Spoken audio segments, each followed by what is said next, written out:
네, 말씀은 오늘 욥기 44번째 제목은 하나님의 솜씨라는 제목입니다. 욥기 27장 1절에서 12절까지 말씀 보겠습니다. 욥기 27장 1절에서 12절까지요. 네, 같이 읽도록 하겠습니다. 욥이 또 풍자하여 이르되 나의 정당함을 물리치신 하나님 나의 영혼을 괴롭게 하신 전능자의 사심을 두고 맹세하노니 나의 호흡이 아직 내 속에 완전히 있고 하나님의 숨결이 아직도 내 코에 있느니라. 결코 내 입술이 불의를 말하지 아니하며 내 혀가 거짓을 말하지 아니하리라. 나는 결코 너희를 옳다 하지 아니하겠고 내가 죽기 전에는 나의 온전함을 버리지 아니할 것이라. 내가 내 공의를 굳게 잡고 놓지 아니하리니 내 마음이 나의 생애를 비웃지 아니하리라. 나의 원수는 악인같이 되고 일어나 나를 치는 자는 불의한 자같이 되기를 원하노라. 불경한 자가 이익을 얻었으나 하나님이 그의 영혼을 거두실 때에는 무슨 희망이 있으랴.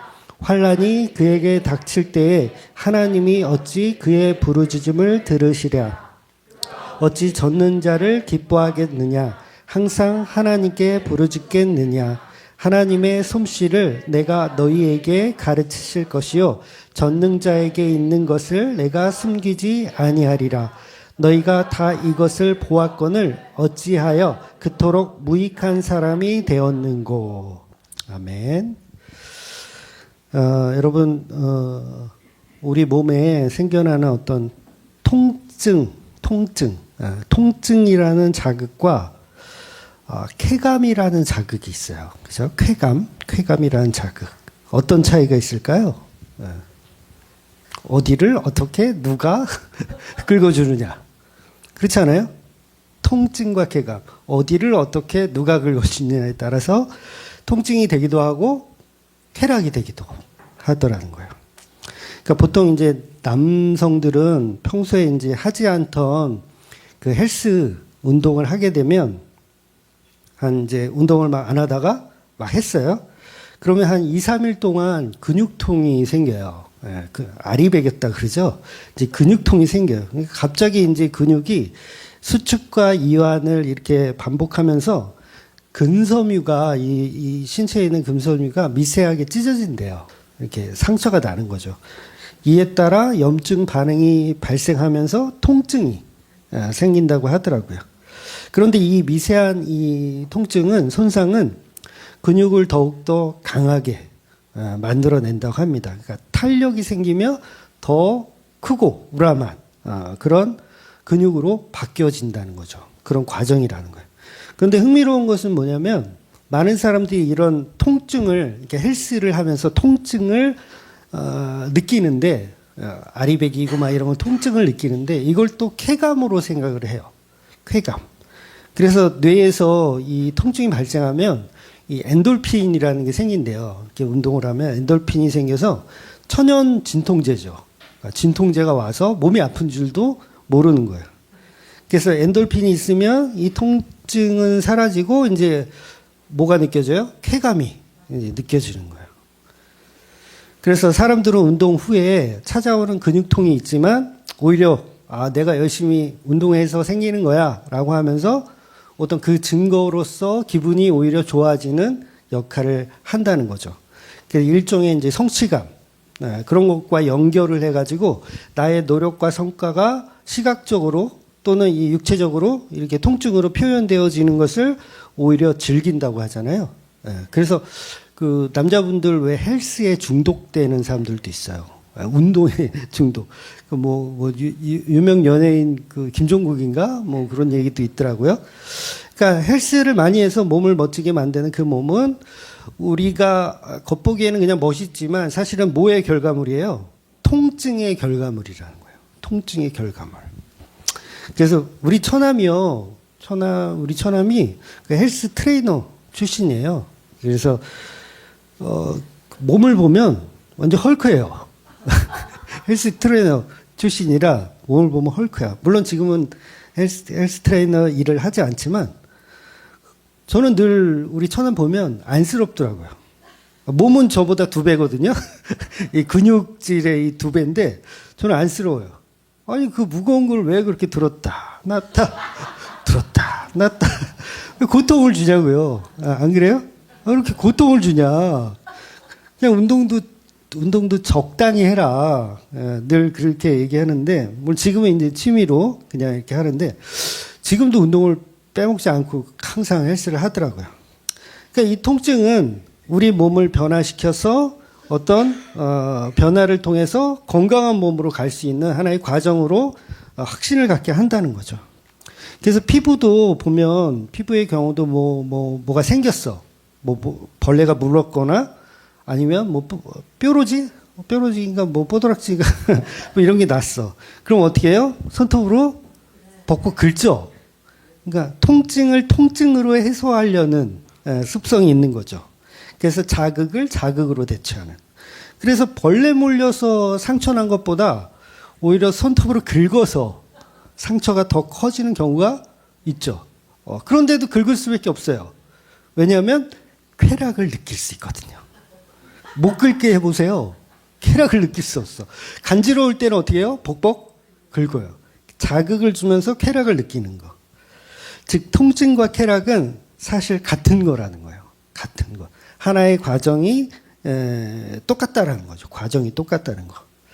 그래서 쾌락을 느끼기 위해서는 반드시 자극이 필요하고 그 자극을 느끼기 위해서는 통증이라는 것을 반드시 치루어져야 한다는 거예요. 그래서 우리가 매운 음식 먹을 때도요. 그 매운 음식이 사실은 맛이 아니에요. 맵다라는 거, 입안에서 맵다라는 느끼는 어떤 감각은 맛, 쓴맛, 단맛 이런 맛이 아니라 통증이라고 해요. 매운 것에 대한 통증. 그래서 입안에 통증이 막 생겨. 매운 걸 먹어가지고. 그래서 그때 뭐가 생긴다? 몸에서 엔돌핀이 막 쏟아져 나오는 거예요. 뭐냐면 천연 진통제를 뿌리는 거예요. 매운 걸 먹으면. 그래서 그 진통제가 막 활발하게 막 나오면 기분이 좋잖아요. 그럼 매운 거 왜 먹어요? 기분 좋아지려고. 엔돌핀이 나와서. 그래서 매워서 죽겠다 하면서도 그 다음날 또 땡기잖아요. 매운 닭발, 이런 거. 왜 그런 거예요? 자극을 줘서 그 자극이 쾌락으로 바뀌는 거예요. 통증이 쾌락으로 바뀌는 거. 그래서 욥의 삶을 어떻게 보면 통증이 가득한 삶. 그러나 사실은 쾌감으로 가는 과정에 있는 거예요. 욥이. 그러니까 이 모든 삶이 사실은 예수님의 삶이죠. 예수님도 겉으로 보면 그냥 통증의 삶, 고통의 삶. 그런데 예수님은 그 통증을 넘은 쾌락을 보고 계시다라는 거죠. 그래서 우리 교회들도 예수님의 삶을 통해서 하나님의 솜씨를 맛봐야 된다는 거예요. 오늘 본문에도 그런 단어가 있거든요. 하나님의 솜씨. 욥이 친구들에게 내가 하나님의 솜씨를 너희들에게 가르쳐 줄게. 아니 욥이 가르쳐 줄 게 뭐가 있어요? 통증밖에 없잖아요. 통증을 통해서 뭘 가르쳐 준다? 하나님의 솜씨를 가르쳐 주겠다. 그래서 오늘 본문 11절에 욥이 뭐라고 말하냐면 하나님의 솜씨를 내가 너에게 가르칠 것이요 라고 얘기하는 거야. 그러니까 여기서 말하는 하나님의 솜씨란 자기가 당하고 있는 고통. 그 고통을 통해서 하나님의 솜씨를 내가 설명하겠다라고 하는 거죠. 그러니까 자신이 당하는 고통으로 내가 너희에게 복음이 무엇인지를 말해줄게 그 말을 하는 거죠. 결국 십자가라는 그 고통을 통해서 교회에게 메시지를 주는 그 욥을 담아내고 있는 본문이라는 거죠. 실제로 우리가 욥의 고통을 통해서 하나님의 솜씨를 계속 보고 있는 거예요. 그러니까 예수를 보는 거죠. 욥을 통해서 예수를 보는 거고 그 예수를 본다는 자체가 하나님의 솜씨라는 거예요. 그래서 지금 우리 교회는 오전에는 히브리서를 보고 있고 오후에는 지금 욥기 강의를 하고 있는데 아무래도 이 사람들이 그 시청을 어느 걸 많이 하는지 아세요? 오전 설교를 시청을 더 많이 해요. 아이러니하죠. 그 인터넷으로 보는 사람은 이게 오전인지 오후인지도 잘 모를 거예요. 그리고 오전이 더 길어요. 길면 딱 질색이죠, 여러분. 딱 질색인데도 희한하게 오전이 조회수가 더 많아요. 오후보다 비교해 보세요. 오전하고 오후하고 비교해 보면 오전이 조금 더 많아요. 매번. 왜 그럴까요? 왜 그럴 거예요, 여러분? 그걸 율법주의라고 그럴 거예요. 왠지 오전 예배는 대예배고, 오후 예배는 그냥 오후 예배고. 그러니까 사람들의 인식이 오전 예배를 들어야 내가 예배 드렸다라는 또 인식이 있는 거예요. 근데 저는 안타까워요. 아니 히브리서나 욥기나 사실은 다 같은 하나님의 말씀인데, 그런데 이게 피드백이 오면 정말 설교에 은혜 받았다고 하는 쪽은요, 히브리서보다 오히려 욥기가 더 많아요. 히브리서는 뭐 좀 그런데 욥기는 오히려 은혜 받았다는 얘기가 나와요. 그런데 문제는 조회수는 오전 히브리서가 더 많다는 거. 그러니까 왜 그럴까요? 왜 은혜 받았다는 얘기를 욥기에서 더 많이 할까요? 자극이 있기 때문에 그래요. 고통이 있기 때문에. 왜? 우리 인생은 고통의 연속인데 그 고통에 관한 주제로 설명하니까 은혜 받았다는 얘기가 많은 거예요. 히브리서는 어때요? 약간 좀 학문적이잖아요. 도대체 무슨 얘기를 하는지 횡설수설의 단어와 문맥은 연결도 안 되고 이상해요. 뭐 이걸 뭐 열심히 하라는 거야, 말라는 거야. 다시 말해서 우리 인간은 자극에 민감하다. 자극이 되는 것들을 좋아하고 통증을 우리는 즐기려고 한다는 거죠. 다시 말해서 하나님께서 욥을 고난 중에 고통 가운데 밀어넣으시고 그 고통을 주셨는데 바로 그것을 가지고 너희를 가르치겠다라고 욥이 말을 하더라는 거예요. 그러니까 제가 설교를 하고 있지만 이 설교도 전부 예수님이 이루신 그 십자가의 고통을 가지고 설교를 하고 있는 거죠. 만약 고통이 없는 설교, 그러니까 설교를 설교인데 고통이 없는 설교.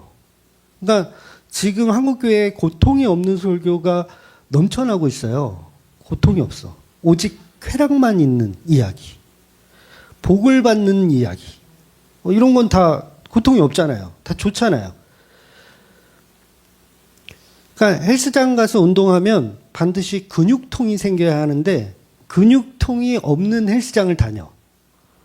운동 효과가 전혀 없다는 거예요. 그래서 반드시 교회는 통증과 쾌감이 공존해야 된다는 거죠. 통증과 쾌감. 그래서 오늘 본문 1절에서 6절은 욥이 자신의 결백을 주장하는 내용이고 7절부터 12절은 결백한 나를 책망하는 너희는 어리석다라는 이야기를 하는 겁니다. 마치 욥은 재판장을 비유해요. 재판에서 재판받는 모습을 비유적으로 표현하면서 자신의 재판 과정을 설명하는 것처럼 이렇게 이야기합니다. 그러니까 친구들은 검사의 자리에 있어서 욥의 죄를 이렇게 까발리고 있지만 욥 자신은 나는 지금 결백하기 때문에 나를 죄인 취급하는 너희는 옳지 않고 결국 죽음이 오더라도 나는 결코 나의 옳음을 절대 놓지 않겠다라고 이야기를 하는 거예요. 그러니 욥은 자기 결백을 통해서 자기 존재성을 놓지 않는 겁니다. 만일 친구들의 말처럼 하나님이 욥을 심판하셨기 때문에 지금 이 고통의 결과가 지금 정당한 것이라면, 그래서 형벌로 욥이 정말 죽어 마땅한 자라면 욥은 사실 이미 죽었어야 돼요. 이미 죽었어야 됩니다. 그런데 욥이 망하기는 했어도 죽지 않고 살아 있어요. 그러면서 계속 떠들죠. 욥이 계속 떠들어요. 다음 주, 다다음 주 계속 떠들 거예요. 계속 떠들어요. 그러니까 아직 생명이 있어서, 물론 아직 변론하고 항변하는 수준이지만 남이 모르는 하나님의 뜻을 계속 희망을 가지고 설명하고 있는 거예요. 생명이 있는 한 나는 희망을 갖고 설명하겠다 이거예요. 그러니 자신은 끝까지 자기가 죽는 한이 있어도 죽기 전까지 불의와 타협하지 않고 거짓을 말하지 않을 것이고 앞으로도 그렇게 해낼 것이다라고 다짐을 합니다. 분명 하나님께서는 어떠한 이유가 있겠지. 이것이 바로 본문이 말하고 있는 욥이 붙잡고 있는 그 복음에 관한 이야기인 거예요. 그러니까 욥은 뭘 붙잡고 있는 거냐면 자기 생명하고도 바꿀 수 있는 어떤 복음을 붙잡고 있는 거예요. 그런데 그게 투명해요. 뭔지 몰라 아직. 그래서 계속해서 욥 자신은 이처럼 혹독한 벌을 받을 만한 죄를 지은 적이 없다라고 동일하게 계속 이야기합니다. 그래서 5절은 절대 욥의 친구들의 주장에 굴복할 일이 없을 것이다. 마치 그 윤동주 시인의 그 서시가 생각나지 않으세요? 오늘 본문 읽으면서 저는 본문 읽으면서 윤동주의 서시가 떠오르더라고요. 서시의 시가 이렇습니다. 죽는 날까지 하늘을 우러러 한 점 부끄러 먹기를 잎새이는 바람에도 나는 괴로워했다. 설령 하나님이 욥의 의로움을 인정하지 않으시더라도 욥은 끝까지 자기 결백을 주장할 것이다.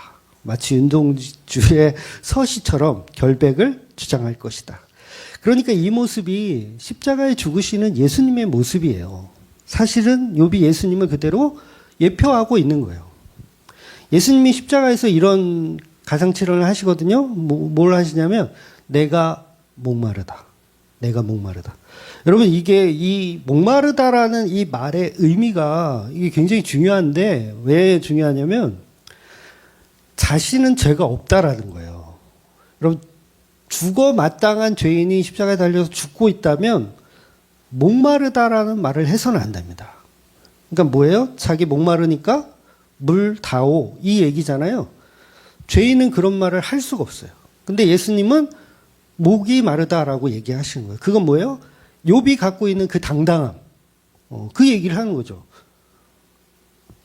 그런데 예수님은 욥과 같이 당당함을 이야기하는 거예요. 내가 목이 마르다. 예수님은 죄가 없고 떳떳하다라는 말씀을 하시는 거예요. 그래서 실제로 예수님 십자가 위에서 군병들이 준 포도주로 입을 축이시는 거예요. 끝까지 예수님은 먹기를 탐하고 포도주를 즐기는 사람으로 세인과 죄인의 친구로 떳떳하다라는 거예요. 떳떳하다. 그러니 예수님은 강도처럼 보이지만 죄가 없는 인자, 죄가 없는 하나님의 사람의 아들이었다는 거죠. 그러니까 유대적 전통에서는 먹기를 탐하고 세리와 죄인의 친구는 심판받아야 할 몹쓸 인간의 모습이지만 그럼에도 예수님은 떳떳하다라는 거예요. 내가 먹기를 탐하고 세리와 죄인들의 친구이지만 떳떳하다. 그러니까 인간은 누구나 죄인이라는 지금 욥의 친구들의 논리는 복음적으로 정말 중요한 말이고 맞는 말이지만 그 말을 유일하게 적용할 수 없는 대상이 바로 십자가에 죽으시는 그 예수님에게는 적용할 수가 없다는 거죠. 그런데 욥의 친구들은 인간에게 적용해야 할 그 적용을 지금 그 욥, 예수 그리스도의 예표인 욥에게 적용을 하니까 그게 비진리가 되어지는 거예요. 즉 인간은 누구나 죄인이라는 논리를 예수님에게 적용하면 안 되는 거죠. 그 자체가 바로 하나님의 아들이신 예수님을 십자가에 매달아 죽이는 거짓 선지자들의 모습이고 그게 악한 교회의 모습이라는 거예요. 그러니까 욥기의 바른 해석은 욥 속의 그리스도를 통해서 하나님의 아들을 발견해야 된다는 거죠. 죄가 없으신 하나님의 아들. 그래서 욥의 친구들처럼 하나님의 아들을 우리와 같은 죄인의 동료로 여겨서는 안 된다는 거예요. 그건 바른 진리관이 아니라는 거죠.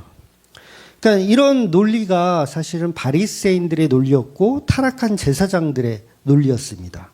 물론 예수님은 일부러 강도의 그 친구로 위장을 하죠. 강도인 것처럼 위장을 해요.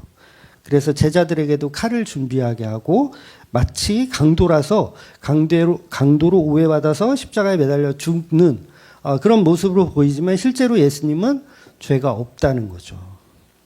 즉 하나님에게 벌을 받는 자는 억울하게 죽어가는 욥 자신이 아니고 욥에게 죄인이라고 묻고 있는 너희들이 진정한 죄인이라는 거예요. 그래서 우리가 예수님을 죄인 취급하며 십자가에 매달아 죽이지만 진짜 죄인은 죄가 없고 흠이 없는 그 예수님을 죄인 취급하며 십자가에 매달아 죽이는 저와 여러분이 바로 죄인의 모습이라는 거예요. 바로 그들을 오늘 본문에서 7절부터 이렇게 이야기합니다. 7절 보면 나의 원수는 악인같이 되고 일어나 나를 치는 자는 불의한 자같이 되기를 원하노라. 그러니까 욥이 지금 친구들에게 저주를 퍼붓는 거예요. 저주. 아니 예수님은 자신을 십자가에 못 박으라고 한 그 나쁜 사람들을 용서하셨잖아요. 그러니까 이게 다르죠. 여기서 달라지는 거예요. 예수님은 자기를 저주하는 너 죄인이라고 저주하는 사람들에게 용서하셨는데 욥은 지금 본문에서 친구들을 저주하고 있어요. 저주를 퍼붓고 있어요. 그래서 욥도 사실은 회개가 필요한 죄인입니다. 욥도. 그러니까 욥의 삶이 훌륭하다 그렇게 보면 안 되는 거죠. 욥의 삶이 훌륭하다가 아니라 욥이 드러내고 있는 예수를 봐야 된다는 거죠. 그게 성경의 목적이죠. 성경의 목적은 그 사람을 드러내는 게 아니라 그 사람이 담고 있는 진리, 바로 예수님을 드러내는 게 목적이라는 거예요. 그래서 예수님을 예표하는 모든 인물들, 모세, 다윗, 평화의 왕, 솔로몬, 아브라함, 야곱까지 그 누구도 죄인으로 드러나지 않은 인간은 없어요. 다 죄인으로 드러납니다. 결국 험악한 인생을 살았습니다로 고백하게 되어지는 거예요. 사람들은 다. 그러니까 욥도 나중에 자신이 험악한 인생을 살았습니다라고 고백을 해야 돼요. 고백을 해야 되고 죄를 뒤집어 쓰고 회개를 해야 돼요. 왜냐하면 욥은 예수님이 아니죠. 예수님이 예표하는 것 뿐이기 때문에. 그래서 욥은 나중에 가면 이제 죄를 뒤집어 쓰고 실제로 회개를 해요. 그러면서 욥이 본문 11절에 하나님의 솜씨에 관해서 설명합니다. 이제 이 대목이 이제 중요한 거죠. 하나님의 솜씨에 대해서. 11절 보면 하나님의 솜씨를 내가 너에게 가르칠 것이요 전능자에게 있는 것을 내가 숨기지 아니하리라. 너희가 다 이것을 보았거나 어찌하여 그토록 무익한 사람이 되었는고. 그러니까 사람들은 하나님의 솜씨를 설명하고 이야기해줘도 하나님의 솜씨가 뭐예요? 예수죠. 예수. 십자가에 죽은 예수를 설명해주고 다 알려줘도 사람들은 알아듣지 못하고 그 전하는 자를 무익하게 보는 거예요. 무익하게. 그러니까 결국은 그들도 무익한 사람들이 되는 거죠. 복음을 보지 못하면. 그래서 저와 여러분도 욥의 삶을 통해서 하나님의 솜씨를 보셔야 됩니다. 하나님의 솜씨가 어때요? 하나님의 솜씨가 어때요? 하나님의 솜씨는 십자가에 달려서 그 모든 저주를 감당해내시고 재창조를 이루시는 하나님의 솜씨. 그래서 그 솜씨를 발견하지 못하면 그것을 세상 사람이라고 하는 거예요. 교회가 아니고 세상 사람. 그러니까 제가 아까 윤동주 이야기를 잠깐 했잖아요. 윤동주 시인. 만약 윤동주의 서시가 단순히 그냥 대한민국의 독립을 위한 어떤 풍요된 시다. 아니면 자기의 삶에 대한 외로움에 대한 어떤 그런 학문적인 어떤 시적, 문학적 그런 표현이다. 그랬다면 그건 가치가 없는 거예요. 그러니까 세상에서는 가치가 있겠죠. 세상에서는 윤동주 그러면 다 훌륭한 시인으로 생각하시죠? 하지만 그 시인이 예수를 노래하고 예수를 표현한 시가 아니라면 그 윤동주의 삶 자체는 가치가 없는 삶이 된다고, 헛된 삶이 된다고요. 그런데 만약 윤동주의 시가 예수님을 담아냈다면, 물론 정확한 건 아니에요. 진짜 담아냈는지 안 담아냈는지는 모르죠. 정말 근데 윤동주의 시가 예수님을 담아냈다면, 다음에 나오는 그 서시의 후반부는 이렇습니다. 별을 노래하는 마음으로 모든 죽어가는 것을 사랑해야지. 그리고 나한테 주어진 길을 걸어가야겠다. 라고 표현하는 이분이 예수님이라면 저는 정말 가치 있는 한 편의 시를 쓰고 간 윤동주. 이렇게 되는 거죠. 그런데 이게 그냥 문학적이며 대한민국의 독립을 위한 어떤 시라면 그건 그냥 헛되고 헛되니 헛되도다의 시 한 편이라는 거죠. 그래서 이 서시의 마지막 표현이 이렇습니다. 오늘 밤에도 별이 바람에 스치운다. 저는 중학교 때 이 시를 처음 봤어요. 저는 이런 생각을 했어요. 별이 어떻게 바람에 스치우지? 별이 어떻게 바람에 스치우지?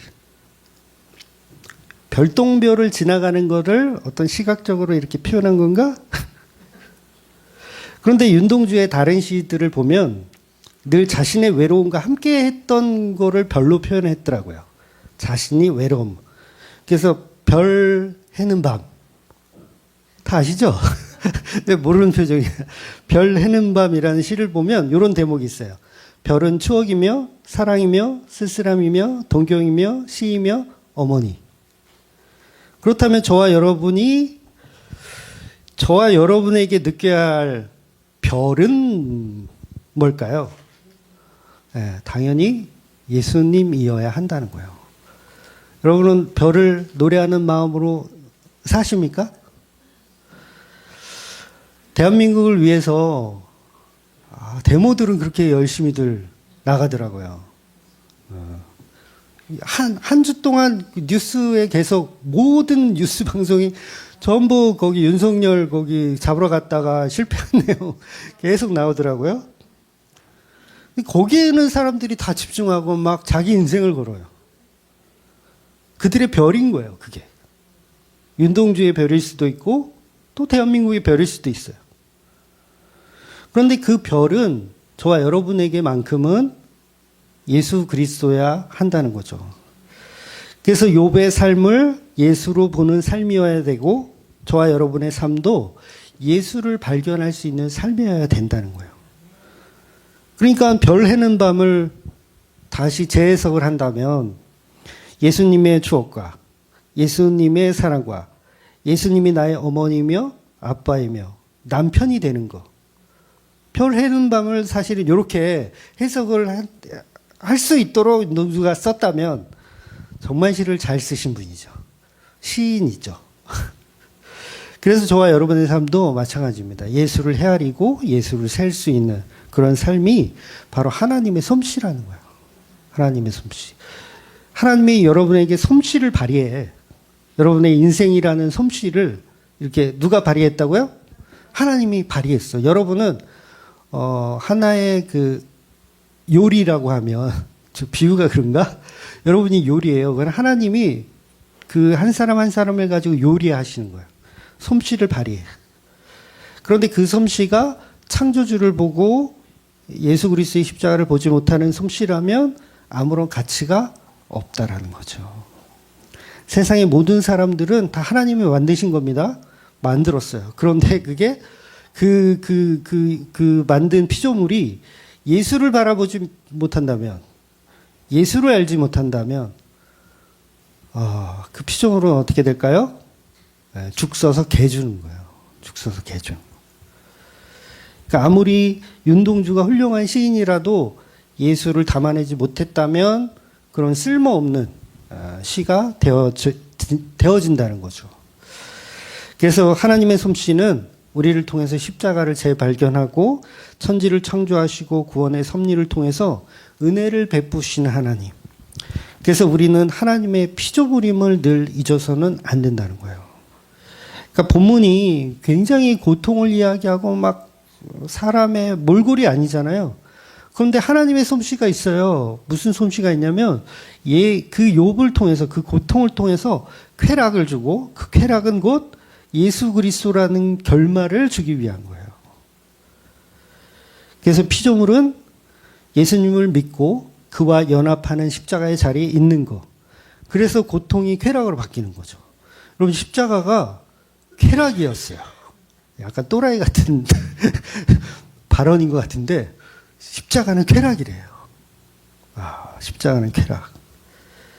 결국 피조물의 자리는 그 신부된 교회로 자리하는 것이고 그 자리에 있을 때 교회는 가장 아름다우며 가장 영광 가운데 있는 겁니다. 비록 욥의 삶이 지옥과 같고 광야와 같고 외로움의 연속이지만 하나님이 그에게 솜씨를 발휘하셔서 그 광야가 어떤 것인지 그 고통이 어떤 것인지 알게 된다면 그때 뭐가 나오냐면 엔돌핀이 나오는 거예요. 엔돌핀이. 그래서 사실은 예수 믿으면 예수 제대로 믿으면 뭐 이런 표현을 목사인 제가 하기도 좀 그렇지만 예수를 제대로 믿잖아요. 그러면 엔돌핀이 나옵니다. 여기서 말하는 엔돌핀은 그 화학적 엔돌핀이 아니에요. 오해하지 마세요. 그 엔돌핀은 뭐냐면 나를 천국으로 만들어줘요. 이 말이 이해가 되셔야 돼요. 나는 지옥에 사는데 이 세상이 지옥이잖아요. 아, 진짜 대한민국 언제 망할지 모르는 지옥이고 사업도 안 되고 뭐 회사 일도 안 되고 다 안 돼. 지옥이야. 그런데 예수를 믿는다는 것 하나만으로 그 십자가 하나만으로 쾌락이 느껴지는 그런 이상한 독특한 존재들. 그런 존재들이 있어요.